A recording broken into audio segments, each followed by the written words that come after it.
Good morning once again. Glad to have you. You're welcome. Feels weird. I don't know if I'm hot or if I'm cold. I feel like everything at once. I know. Was it andropause? Yeah? Is that that's a thing, right? Oh, that's a thing. Let's get started. We are working our way through the book of the letter of Paul to the Corinthians, the second one, so 2 Corinthians. We are all the way to chapter 11. We started the first half of the chapter last week, and today we will conclude chapter 11 of 2 Corinthians. We'll start from verse 16 and work all the way to verse 33. Get my spectacles out. Today I'm having a bad eye day. Do you guys have that? Some days are good eye days. Other days are bad eye days. I can't see a thing. So let's do this. Starting from verse 16. I say again, let no one think me a fool. If otherwise, at least receive me as a fool, that I also may boast a little. What I speak not according to the Lord, but as it were foolishly, in this confidence of boasting, seeing that my boast according to the flesh I also will boast. For you put up with fools gladly, since you yourselves are wise. For you put up with it if one brings you into bondage, if one devours you, if one takes from you, if one exalts himself, if one strikes you on the face. To our shame, I say that we were too weak for that, but in whatever anyone is bold, I speak foolishly, I am bold also. Are they Hebrews? So am I. Are they Israelites? So am I. Are they the seed of Abraham? So am I. Are they ministers of the church? I speak as a fool. I am more. In labors more abundant. In stripes above measure. In prisons more frequently. In deaths often. From the Jews 5 times I received 40 stripes minus one. 3 times I was beaten with rods. Once I was stoned, 3 times I was shipwrecked. A night and a day I have been in deep. In journeys often, in perils of water, in perils of robbers, in perils of my own countrymen, in perils of the Gentiles, in perils in the city, in perils in the wilderness, in perils in the sea, in perils among false brethren, in weariness, in toil, in sleeplessness often, in hunger and thirst, in fasting often, in cold and nakedness, besides the other things that comes upon me daily, my deep concern for all the churches. Who is weak? And I am not weak. Who is made stumble? And I do not burn with indignation? If I must boast, I will boast in the things which concern my infirmity. The God and Father of our Lord Jesus Christ, who is blessed forever, knows that I am not lying. In Damascus, the governor under Aretas, the king, was guarding the city of the Damascenes with a garrison, desiring to arrest me. But I was let down in a basket through a window in the wall and escaped from his hands. So here we have another portion of Paul's long defense. He is defending his ministry. He's defending his person. There were certain people at the church in this region of Corinth, southern Greece, that claimed to be better than Paul, that claimed Paul had ulterior motives when he planted the church and continued to minister to them, whether in person or by letter or sending, people to serve them. So he is once again trying to put the record straight and show what his intentions were, demonstrate what the reality was, and confronting these lies and these exaggerations that were said about him. And as you could tell, very likely, it is a defense full of sarcasm and irony. He uses a lot of key terms just to trigger some emotions here. So keep that in mind as we go through this.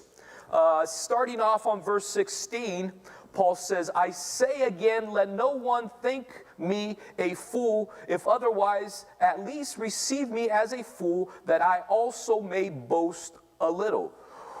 And then 17, what I speak not according to the Lord, but as it were, foolishly in this confidence of boasting. So basically what Paul is saying here is, look, you guys claim that I'm a fool. At least a few of you claim that I am foolish for what I do, for what I say, how I write, how I am in person as opposed to how I am, perceived through my letters. And since you call me a fool, I'm going to act like a fool.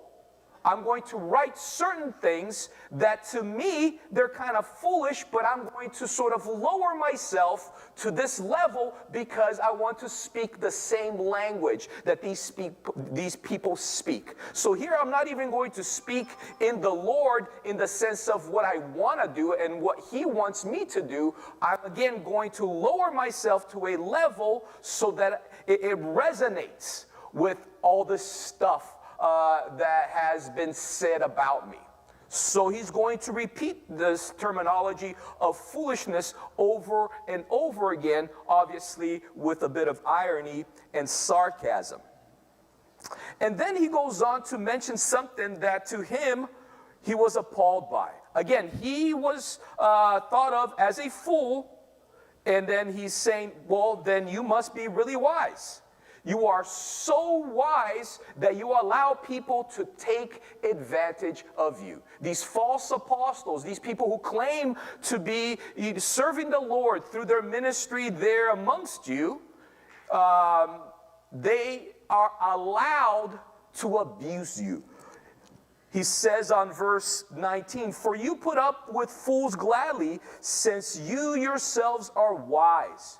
For you put up with it when one brings you in bondage, when one devours you, takes from you, if one exalts himself, if one strikes you on the face. In other words, very abusive relationship. These people who put themselves on a pedestal claiming that they were the leaders of the church, these false apostles, Paul claims that it was foolish for them, even though they were so wise, it was foolish of them to welcome all of this abuse. And here again, he lists a bunch of things that he heard about, likely having to do with the bondage that they were put in, spiritually speaking, pertaining to legalism, also exploitation, even financially. People, again, positioning themselves in a place of leadership, even though it was not rightly done, having extreme arrogance, and even quite possibly physical abuse, or at the very least, public humiliation. And Paul is saying, you are just welcoming all of that. You are just allowing people to walk all over you, and I'm the fool? I'm the one that is looked down upon? And then he states, 21, to our shame, I say that we were too weak for that, but in whatever anyone is bold, not bald, I speak foolishly, I am also bold. Here he basically claims they could have done that. Paul could have treated them in the same manner, but he foolishly did not allow himself to be in a place where he could take advantage of people. Now, by Paul, making these claims and listing, certain things that were happening with the church, he brings light upon something that is an essential part of human nature. We basically are like sheep. Not only sheep, we are dumb sheep. I guess every sheep is a little dumb. I remember when I was traveling with my wife when we were first married prior to the kids. We went backpacking throughout Europe, and our hub was in Germany because she had relatives there, so we could stay for free. And they lived in a small town close to Frankfurt, more or less kind of like Ramona vibe, again, very secluded and relatively small. And I would walk around, the neighborhood because, had nothing better to do. And that was prior to phones with GPSs, so oftentimes I got lost. I sort of knew my direction, but not really, and I'm not good with directions anyways. So, I would just roam around. Eventually I found my way, but mostly I was lost. And in one particular occasion, I was walking by this, field of sorts. It was, somebody's property. And there was this huge, almost like a mile-long fence line. It was quite impressive, actually. And I was walking about, doing whatever, and then all of a sudden, I see one sheep just coming over. And I said, hey, I don't see this very often. And then 1 became 2, 2 became 5, 5 became 15, 15 became, and pretty soon I had a whole herd. Is it a herd of sheep? What is a bunch of sheep called? Flock? A herd. Following me all the way down the fence line. And then obviously I passed them and they just stayed there in the corner. Just imagine a bunch of sheep just huddled in the corner following me. I passed them and then walked more, and then on the way back, what happens? They're waiting for me, walking back, and I'm like, I am lost. I do not know where I'm going. Stop following me. I have no idea where I am. I'm just walking back and forth. Why are you following me? Point being, that's what sheep do. Sheep follow.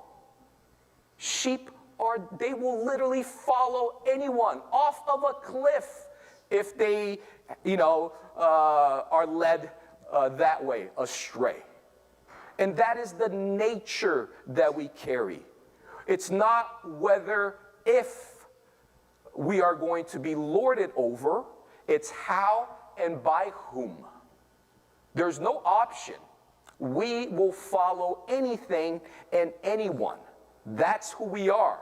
And Paul acknowledges this by saying, you are so wise. You have other people that you could be following. It's not an option. You are followers. Choose better.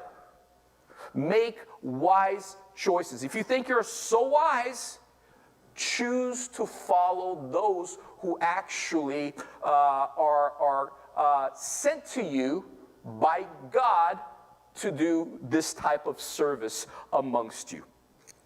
And again, human nature. Whether we're talking about vices or even people in our life, it's not a matter of if, it's a matter of who we choose to follow. What else does Paul say here?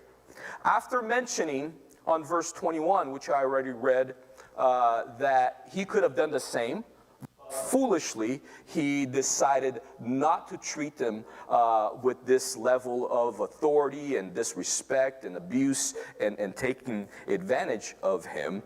He sort of shifts gear to highlight some of the things that he experienced, and likely others would claim that he was a weakling because of experiencing this. But now he is turning that upside down and actually utilizing these experiences, these hardships, for the purpose of exaltation. In other words, he was proud to go through these hardships. He was proud to go through these times of sorrow, of pain, of lacking resources. But initially, before doing that, he says, are they Hebrews? So am I. Are they Israelites? So am I. Are they the seed of Abraham? So am I. In other words, he is placing themselves at the same level as these other leaders, quote unquote,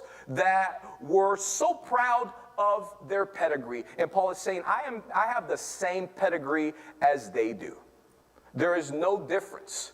But you cannot only rely on pedigree. There is something additional that you have to be in this position that they claim they are in, but actually they are not.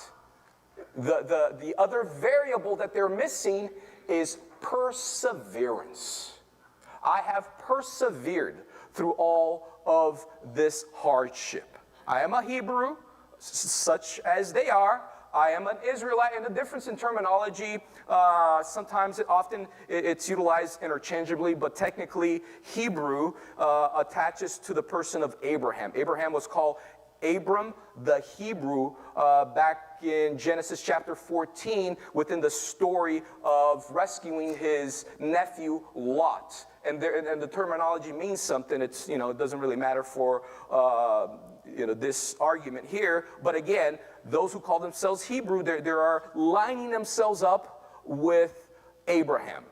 And Israelites, obviously, you go from Abraham, Isaac, Jacob. God changed Jacob's name to Israel, so then that pedigree funnels through that particular name. And again, you are claiming to be part of that heritage, of that family tree.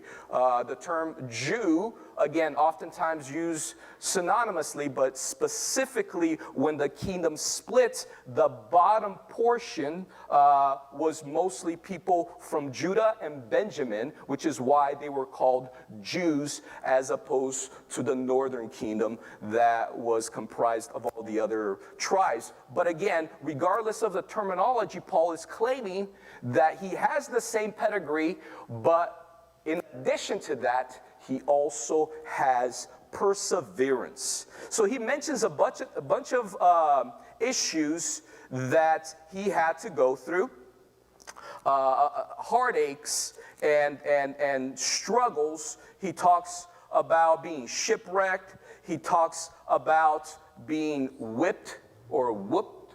Which one is it? Whoop or took a whooping. He even says here 40 minus 1. And this is actually rather interesting. In Deuteronomy,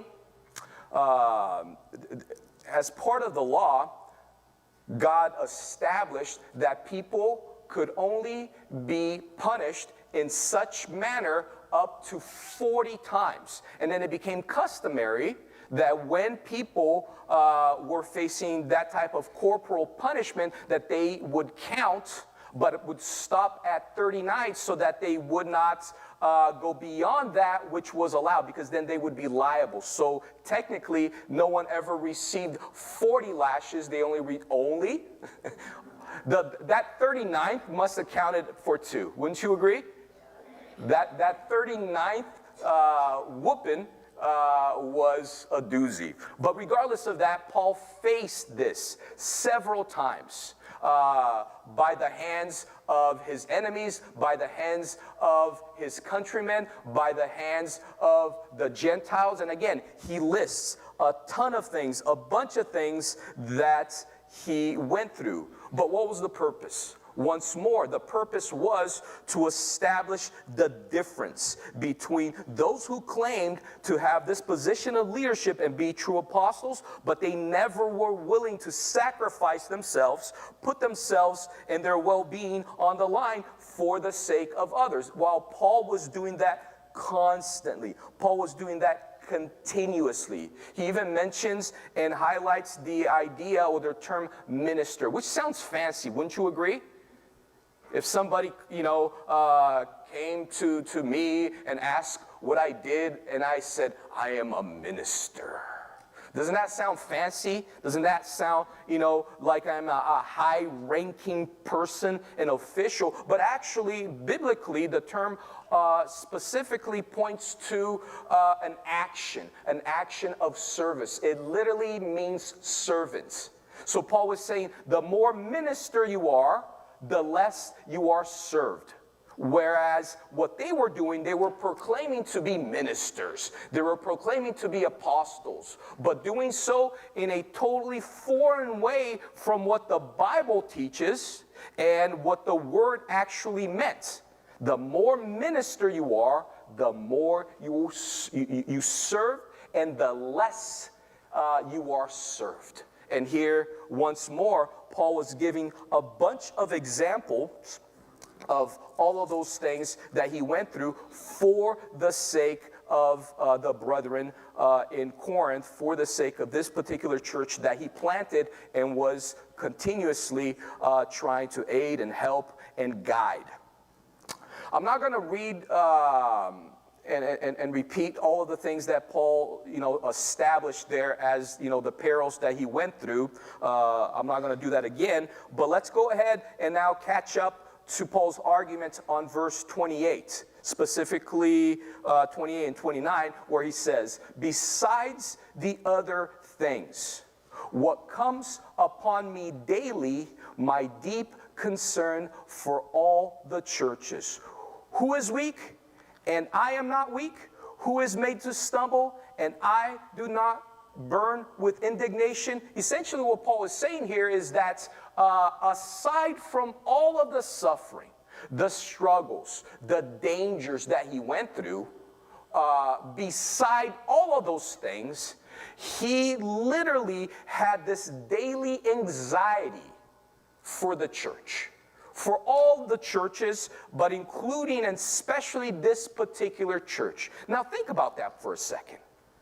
If anyone was in Paul's shoes, they would be worried about what was actually happening with them. And it's not to say that Paul never worried about what was going on with him personally, but he was always devoted to this particular cause of caring for others, even before he was concerned about caring for himself. To the point where not only did he worry daily, but he actually sympathized. It's kind of wordy here, and it doesn't make too much sense, but when Paul is saying, who is weak, and I am not weak? Who is made to stumble, and I do not burn with indignation? Essentially what he's saying is, when I see that people are weak, I actually feel this weakness in my flesh.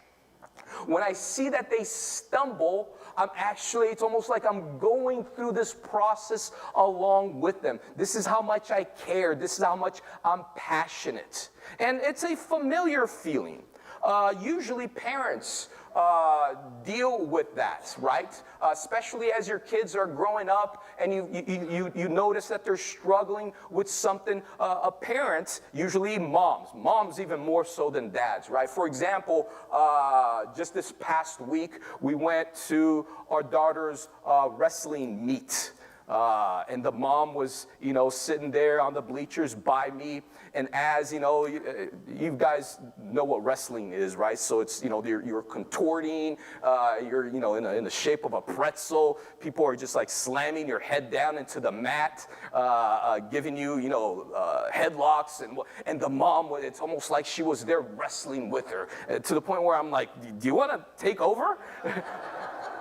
She was just like doing the hand gestures and, cheering on and just, coaching up the daughter, almost like she was feeling everything that the poor girl was feeling as she was being tossed around the mat. She actually did more tossing than being tossed. Poor other girl. And parents that had to, witness that. But regardless, parents feel. It's almost like they are there experiencing the same heartaches, the same struggles, the same pains. And Paul felt that strongly for God's people, for the churches that, again, he helped plant and was constantly trying to guide them to spiritual health and closer with regards to their relationship with God. And then Paul gives an example of what he considered true strength.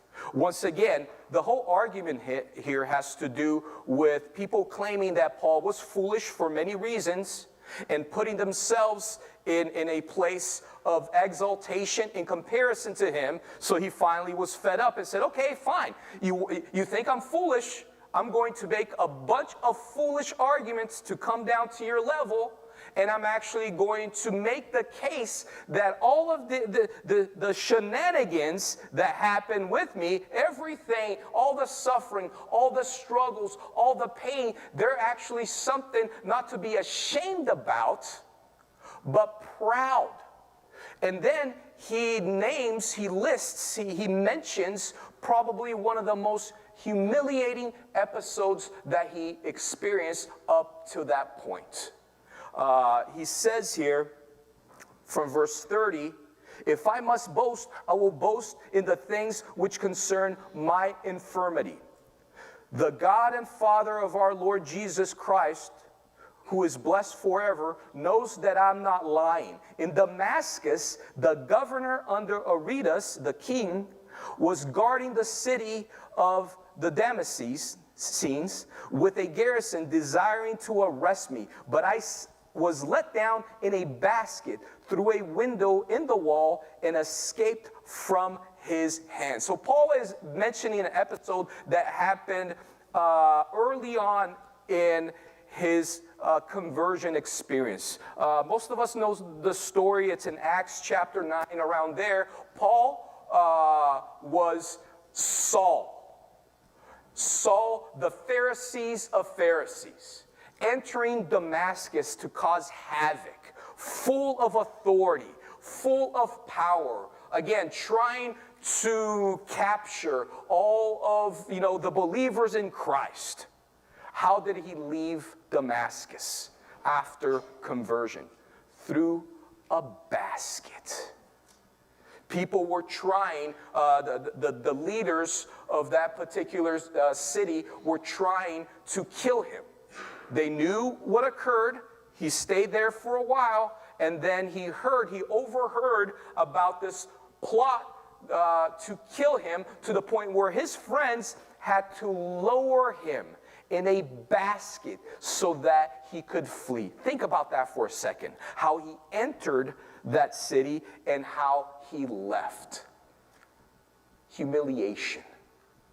Complete and utter humiliation. And Paul is highlighting this as a strength. Why is he highlighting one of the lowest points in his life and basically establishing that as a reason for pride? There's a point that he is trying to make here. And what is the point? Basically, he's talking about real strength and how real strength can be exemplified.